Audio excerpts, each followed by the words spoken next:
Bendito sea nuestro Señor Jesucristo, nuestro Señor que nos ha sentado en lugares celestiales juntamente con Él, y en ese lugar, a su diestra, en las alturas, hemos sido bendecidos con toda bendición espiritual y hemos sido sentados con un propósito, para gobernar juntamente con Cristo. Yo soy la pastora Corey Gómez de la iglesia Global Advance. Estamos ubicados en la 12656 de la Gold Road y allí estamos invitándote cordialmente para que nos visites, que puedas compartir con nosotros. Tenemos servicios domingos, tenemos servicios martes, tenemos servicios viernes. Puedes entrar a nuestra página en internet, mirar nuestros horarios. Vamos a estar muy felices de compartir contigo, sobre todo si eres una persona con llamado al ministerio. Hemos sido colocados en esta ciudad como ministerio para formar al cuerpo de Cristo, para traer madurez al cuerpo de Cristo de tal manera que puedan hacer la obra del ministerio. Si quieres saber más de nosotros, puedes entrar en nuestra página de internet www.globaladvancechurch.org, o puedes entrar también en mi página en Facebook, www.facebook.com/Corey Gómez, y va a ser una delicia realmente poder compartir contigo durante este tiempo. A lo largo del programa tenemos una línea de oración 713-408-3068 y queremos compartir contigo, queremos conocerte, queremos tener un tiempo donde realmente la palabra del Señor pueda ser ministrada a tu vida. Si tienes necesidad de cualquier índole, llámanos, que hay un grupo de personas esperando por tu llamada.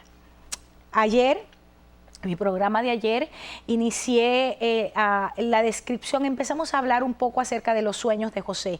Ya estamos por terminar esta serie tan interesante que ha sido la palabra profética para el año 2011, y siendo el personaje principal José. Y te venía diciendo durante todos estos programas que el año 2011 a nivel profético es un año sumamente interesante, un año sumamente importante, el año de la prueba de la visión por la unidad. Muchas familias en el Señor, muchas familias en la iglesia han estado recibiendo embates del enemigo, pero déjame decirte, lo que el Señor está tratando de formar en tu familia es el cielo. Dios nos ha llamado para que seamos gente que produzca su corazón, que produzca el orden de Dios en esta tierra. Es bien importante, hermano, que no pierdas de vista durante estos programas que tú y yo somos gente escogida para traer el cielo a la tierra. Estábamos estudiando en el día de ayer, empezamos a estudiar el sueño de José, y cómo en este sueño de José, en el capítulo 37 de Génesis, del 5 al 8, lo leíamos, por favor puedes leerlo, y dice que él veía los manojos de sus hermanos que se inclinaban a él. Y encontramos cómo este sueño produjo en los hermanos de José envidia al punto de aborrecerles. Y es bien importante porque en este sueño, en este primer sueño de José, lo que es el destino profético y el destino apostólico de este muchacho estaba siendo revelado. José, en el momento que recibe este sueño, no alcanzó a entender que el propósito, que el llamado de Dios sería establecido en su vida a través de un proceso doloroso, a través de un entrenamiento, permíteme decirlo de esta manera, de un entrenamiento largo en la oscuridad de una cárcel, en una nación extranjera, rodeado de personas que no se parecían a él, que no eran como él, pero que Dios de manera especial escoge para formar la vida y el corazón de este joven y convertirlo así en el mayordomo de la casa de Faraón, mejor sea dicho en las propias palabras de José, en padre de Faraón, en señor de su casa y en gobernador de Egipto. En el día de ayer estuvimos hablando, en el programa pasado, estuvimos hablando un poco acerca de que los manojos, vamos a ir directamente allí, estaban hablando y estaban manifestando un contexto de destino.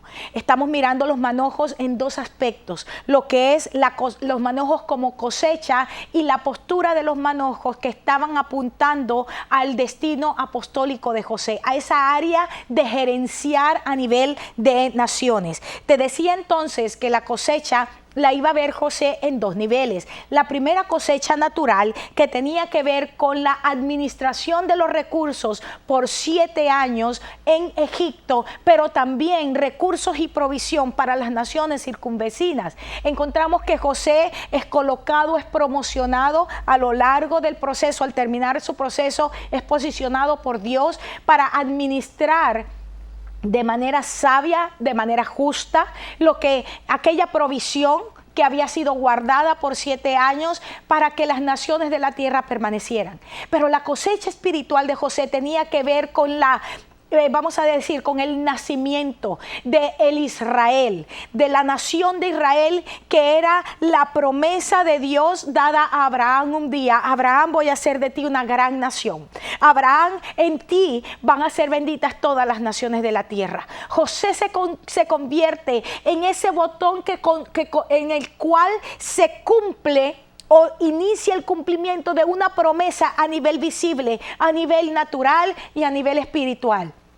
Porque no solamente se funda la nación de Israel cuando entra a la nación de Egipto en la ciudad de Gosén, sino que la Israel espiritual también es establecida en ese momento. Entonces la cosecha espiritual, la cosecha natural, vuelvo a repetir, tenía que ver con los recursos naturales, con aquellos alimentos que serían administrados por palabra de José, pero también una cosecha espiritual que tenía que ver con una nación que iba a ser preservada en tiempos difíciles.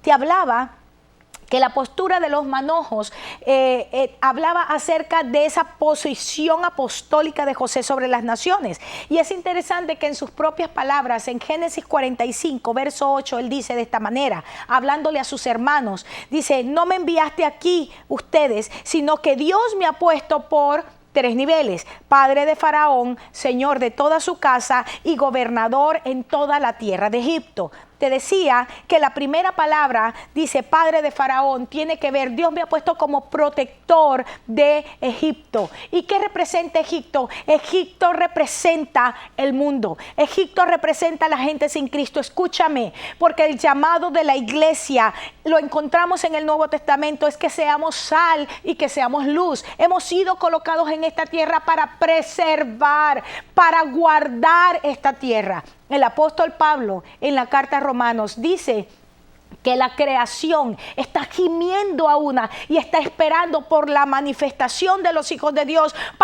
por la redención, porque toda la creación ha sido guardada en esperanza, ha sido cautiva en esperanza, para que tú y yo nos manifestemos. Él fue colocado como protector de la tierra de Egipto, de la misma manera que la iglesia ha sido colocada como protector de esta tierra. Y no estoy hablando del sistema, estoy hablando de las naciones, de las personas, porque lo que es destruido y lo que va a ser destruido, proféticamente hablando, tiene que ver con los sistemas babilónicos que han imperado en la tierra. Pero Dios creó la tierra y dice el salmista que toda la tierra y su plenitud le pertenecen a Él, el mundo y lo que en Él habita, porque Él la firmó desde los mares. Dice el salmista, es tremendo, y cuando tú empiezas a leer no solamente Salmos, pero toda la Biblia establece que toda la tierra le pertenece al Señor. La tierra no le pertenece al diablo. El sistema que impera es otra cosa, y eso es lo que va a ser destruido, eso es lo que va a ser desechado, porque toda la tierra será llena del conocimiento de la gloria de Dios, como las aguas cubren la mar. El segundo nivel que manifestaba los manojos que estaban postrados tiene que ver con la frase que él dice: Señor de la casa de Faraón, y esa palabra significa contralor, es decir, la persona que es colocada para administrar recursos naturales, recursos humanos, para controlar provisión. Y eso es lo que José estuvo haciendo en esta tierra de Egipto. Se convierte, dice, solamente, Faraón se lo dijo de esta manera: vas a ser el hombre más importante después de mí, y por tu palabra toda la provisión, todos los recursos serán administrados. Qué tremendo. Y el tercer nivel que veíamos en el programa pasado, gobernador de Egipto, es la palabra mashal, que significa dominar. Cuando el Señor crea al hombre y a la mujer, lo coloca en el huerto del Edén, le dice, te he puesto aquí para que domines, para que gobiernes, para que subyugues la tierra.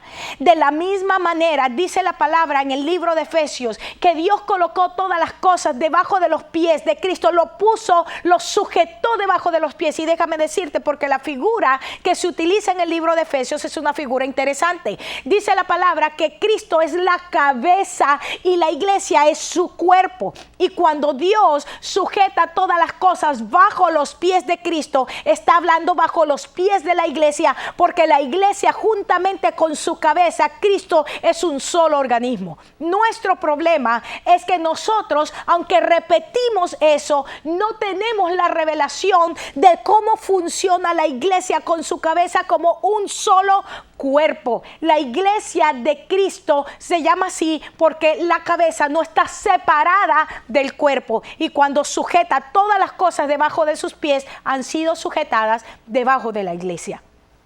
Hemos sido llamados en este tiempo para gobernar juntamente con Cristo. Por eso somos herederos y coherederos juntamente con Él. Aleluya.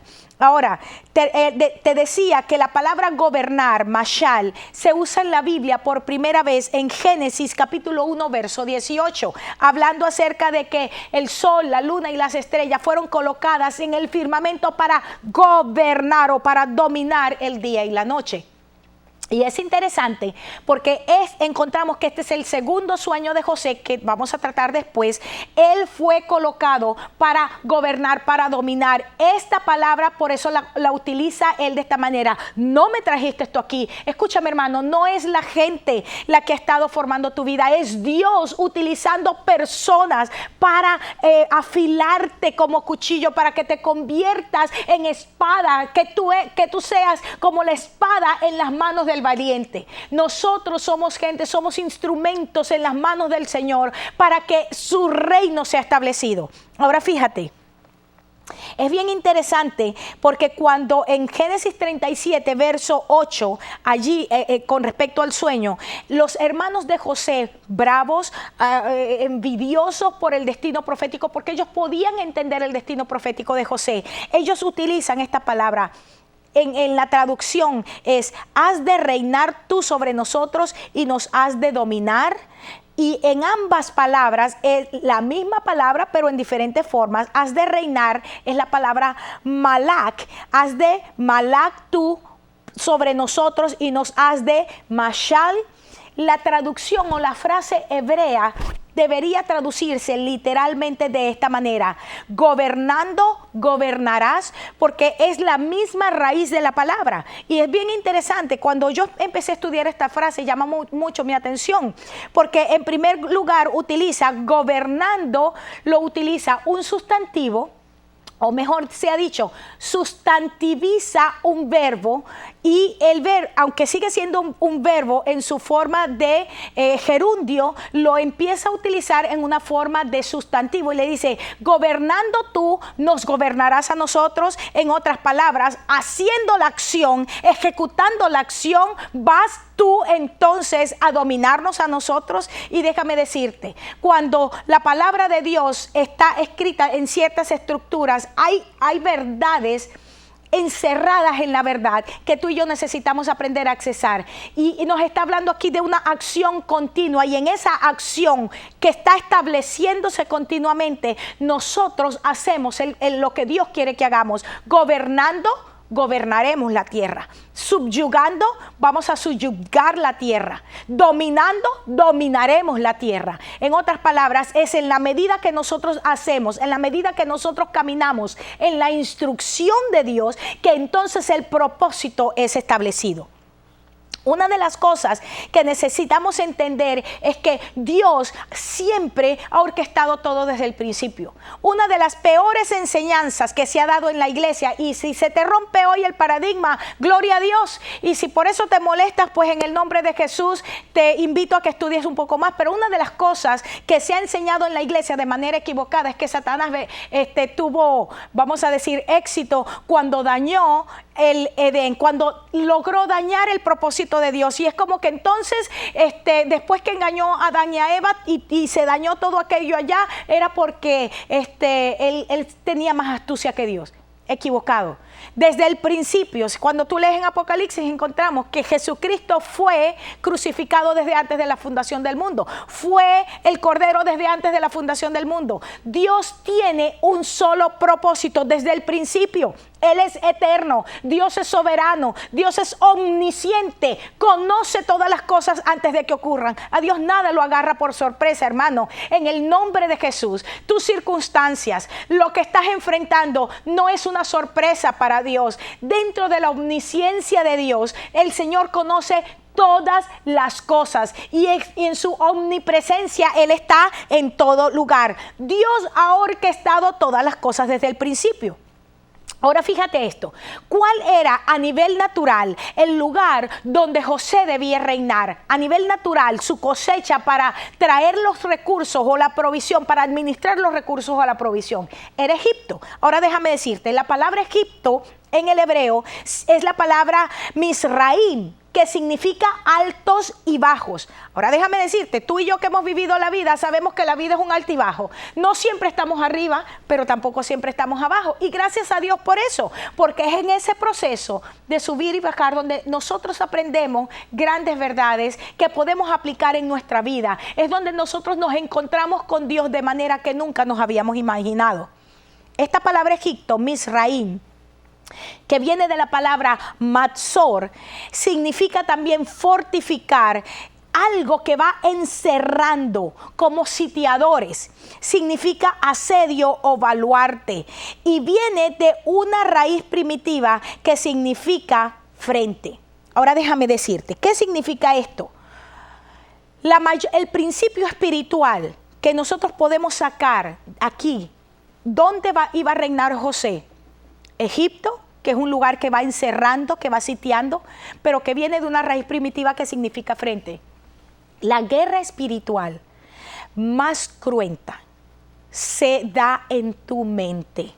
Ese es el lugar donde tienes que aprender a vencer. El primer lugar donde tú vas a reinar, donde tú vas a gobernar, es en tus propios pensamientos. José necesitaba aprender dominio propio. José necesitaba aprender a creerle a Dios. Es en la mente. Por eso cuando el apóstol Pablo, hablándonos acerca de nuestras armas espirituales, que no son carnales, pero utiliza la frase, dice, son poderosas en Dios para destrucción de fortalezas, para destrucción de egiptos en nuestra vida, que se forman ¿dónde? Para destrucción de fortalezas que se levantan ¿dónde? En contra del conocimiento. Y cuando habla del conocimiento, la referencia directa es nuestros pensamientos, del conocimiento del Hijo de Dios. Y por eso es que esas son armas que utilizamos para traer cautivo todo pensamiento a Cristo, para que hasta que nuestra obediencia sea perfecta. El primer lugar donde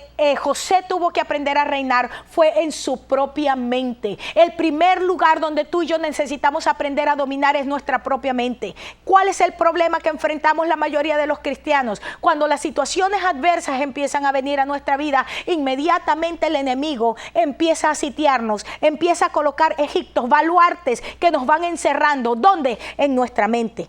La única autoridad, el único poder que el diablo tiene es la autoridad y el poder que tú le entregas en tu mente. Cuando sacas el principio, cuando sacas el fundamento que es la persona de Cristo y permites que el enemigo empiece a traer mentiras a tu mente y tú empiezas a creerle las mentiras del enemigo. En el nombre de Jesús necesitas recordar que Satanás es un enemigo vencido y que solo opera a través de mentiras. Las mentiras que tú y yo creemos se convierten en la fuerza del diablo. Pero Jesucristo venció al enemigo. Y cuando tú y yo somos capaces de dominar nuestros pensamientos, cuando tú y yo somos capaces de entender que el Señor Jesucristo, por encima de mis circunstancias, por encima de lo que yo estoy mirando, ya estableció verdades que se convierten en anclas seguras. Cuando yo soy capaz de creer como mirando al invisible de la misma manera que Moisés, entonces no hay nada ni nadie que me detenga, ni siquiera el infierno. José en este sueño, y esto es parte de lo que crea la envidia y el odio de sus hermanos hacia él. José estaba destinado por Dios a convertirse en el primogénito. Encontramos en Primera de Crónicas 5, 1 al 2, la razón por la cual Rubén pierde la primogenitura. Ahora, aquí hay todo un contexto profético sumamente interesante, y yo mencionaba algo en alguno de los programas, porque cuando José es vendido a los madianitas o ismaelitas, como dice otra traducción, es bien interesante porque el que intercede para que no maten a José es Rubén. Rubén es el líder de las tribus del sur. El estandarte de la tribu de Rubén tiene un hombre, la cara de hombre. Proféticamente, Rubén apunta al ministerio terrenal de Jesús. Y esta es la razón por la que encontramos a Rubén siendo como ese intercesor que se quería poner en lugar de. Proféticamente, y quiero que entiendas lo que estoy diciendo, cuando Rubén apunta al ministerio terrenal de Jesús para convertirse en el sacrificio perfecto, léese allá en Primera de Crónicas 5, 1 al 2, dice que él perdió la primogenitura porque él se acostó con una esposa con una de las concubinas de Jacob. A causa de esto, él pierde su primogenitura. En Génesis 49:4 encontramos cuando Jacob está profetizando sobre él, dice que era impetuoso como las aguas, y le dice: no serás el principal. Ahí la palabra principal es: no serás el primogénito, el primero, por cuanto subiste al lecho de tu padre, entonces te envileciste subiendo a mi estrado. Ahora quiero que entiendas algo. Cuando la palabra de Dios dice que Jesús en el Nuevo Testamento se hizo pecado, en otras palabras, porque la única manera de convertirse en el sacrificio perfecto, en el cordero perfecto, es que era sin pecado, era sin mancha, era irreprensible. Pero de la misma manera que la sombra en el Antiguo Testamento de aquel animal que iba al desierto y llevaba el pecado porque se le colocaba a través de la imposición de manos, de la misma manera Jesús en el Nuevo Testamento se convierte en el sacrificio perfecto, porque él, como el cordero, no fue que pecó, sino que en sí mismo se hizo pecado para que nosotros fuésemos hechos, de acuerdo al apóstol Pablo, la justicia de Dios en Cristo, en el sacrificio perfecto. La razón entonces por la cual encontramos aquí esta figura profética sumamente interesante de Rubén perdiendo la primogenitura porque se envilece, José, que había sido escogido para ser, vuelvo a repetir, padre de Faraón, el contralor de la casa, es decir, el administrador, pero también el que iba a dominar toda la tierra de Egipto, es el que había sido escogido por Dios para ser el primogénito, pero era el hijo número 11. Escucha, porque estamos en un año donde los postreros serán primeros. Hay una palabra que quiero decirte en este momento, y por lo cual tú vas a escuchar mis próximos programas, porque voy a hablar de la unción del guarda. Y es que estamos en un año, proféticamente hablando, donde los verdaderos intercesores que han sido guardas en la casa de Jehová estarán recibiendo en este año un manto pastoral. Y déjame decirte por qué. La unción pastoral está siendo transferida a hombres y mujeres que han sido atalayas en la casa de Dios. No estoy hablando de cualquier intercesor. No estoy hablando de los intercesores que han tomado su lugar de intercesión para estar chismoseando o murmurando. No estoy hablando de intercesores que se creen que son intercesores, pero que invierten el tiempo en tonterías y orando sus propias agendas y no conocen el corazón de Dios. Estoy hablando de hombres y mujeres que han sido posicionados por Dios en los muros de la ciudad como atalayas de la iglesia, que reconocen la estrategia del diablo, pero que también reconocen la estación y pueden recibir de parte de Dios la estrategia para que la iglesia camine en esa estrategia y pueda vencer al enemigo. Es ese tipo de intercesor que ha sido fiel durante el tiempo, que se ha mantenido fiel en medio de la guerra, que estará recibiendo y que está recibiendo en este año una promoción, una unción pastoral, porque su corazón ha sido guardar la iglesia de Jesucristo. Encontramos que José, durante todos estos años, en el proceso, en el dolor, en la angustia, en la soledad, en la oscuridad, aún en la amargura, porque José, su corazón se llenó de amargura un tiempo. Él tuvo que aprender a perdonar a sus hermanos. Pero este hombre José pudo en el momento exacto convertirse en el guarda de Israel. Fue que en el momento exacto, cuando ya Israel, cuando aquellos que todavía no eran nación iban a morir de hambre, tuvo la capacidad para posicionarlos de tal manera que toda una nación prevaleciera en medio de un tiempo de dificultad. José siendo el primogénito de la segunda esposa de Jacob, pero a causa de su dignidad, a causa de su integridad, a causa de su fidelidad, a causa de un corazón que amaba al Padre por encima de todas las cosas y que pudo perdonar a sus hermanos, quedó con la primogenitura de Israel. Tremendo. Tremendo, porque esto nos está hablando de hombres y mujeres que están siendo tratados y que han sido tratados en la oscuridad, que se van a convertir en principales en este tiempo. Y esto va a ser algo que para muchos está ya ocasionando el escozor, porque hay muchos hermanos como los hermanos de José que están teniendo envidia a causa del destino profético y apostólico de otros que Dios está levantando, no solamente en la iglesia, pero en la ciudad, no solamente en la ciudad, pero en la nación, y no solamente en una nación, pero en las naciones de la tierra. Pero gloria a Dios, porque Dios hace todas las cosas perfectas. En Génesis 49, 22 al 26, encontramos la bendición de Jacob sobre José. Fíjate esto, porque esto nos habla de ese destino profético de José siendo establecido en Egipto. Ya estoy cerca de terminar el programa, pero quiero terminar con esta lectura. Dice: rama fructífera de José, rama fructífera junto a una fuente cuyos vástagos se extienden sobre el muro. Le causaron amargura, lo asaetearon, le aborrecieron los arqueros, pero su arco se mantuvo poderoso y los brazos de sus manos se fortalecieron por las manos del fuerte de Jacob, por el nombre del pastor, la roca de Israel, por el Dios de tu Padre, el cual te ayudará, por el Dios omnipotente, el cual te bendecirá con bendiciones de los cielos de arriba, con bendiciones del abismo que están abajo, con bendiciones de los pechos y del vientre. Las bendiciones de tu Padre fueron mayores que las bendiciones de mis progenitores. Al término de los collados eternos serán sobre la cabeza de José y sobre la frente del que fue apartado de entre sus hermanos. Esta bendición es tremenda y la vamos a revisar en mi próximo programa. Pero esta es la misma bendición que Dios está trayendo sobre hombres y mujeres en este tiempo. Bendiciones de arriba, aún bendiciones de abajo. Eso es tremendo, eso es impresionante. Dice: aún bendiciones del abismo vienen sobre nosotros. Gente que hemos aprendido a permanecer, nos asaetearon, nos han criticado, nos han perseguido, pero hemos aprendido a permanecer firmes porque hemos conocido el corazón de Dios, y por encima de todas las cosas, nuestra única agenda ha sido el reino de Dios y su justicia, establecer a Dios en medio de una nación que no le conoce. Quiero bendecirte y declarar que esta palabra queda en este día establecida en tu corazón. Llámanos, ahí está nuestro número de teléfono. Llámanos porque queremos orar por ti. Y yo sé que esta palabra está ministrando a tu vida de manera poderosa. Tú como José has permanecido firme en un tiempo como este. Tú como José no has corrido de tu proceso. Tú como José te has atrevido a creerle a Dios en un tiempo de dificultad, en un tiempo de dureza, porque tu corazón es establecer el reino de Dios y su justicia. En el nombre de Jesús te espero en mi próximo programa. Que el Señor te bendiga.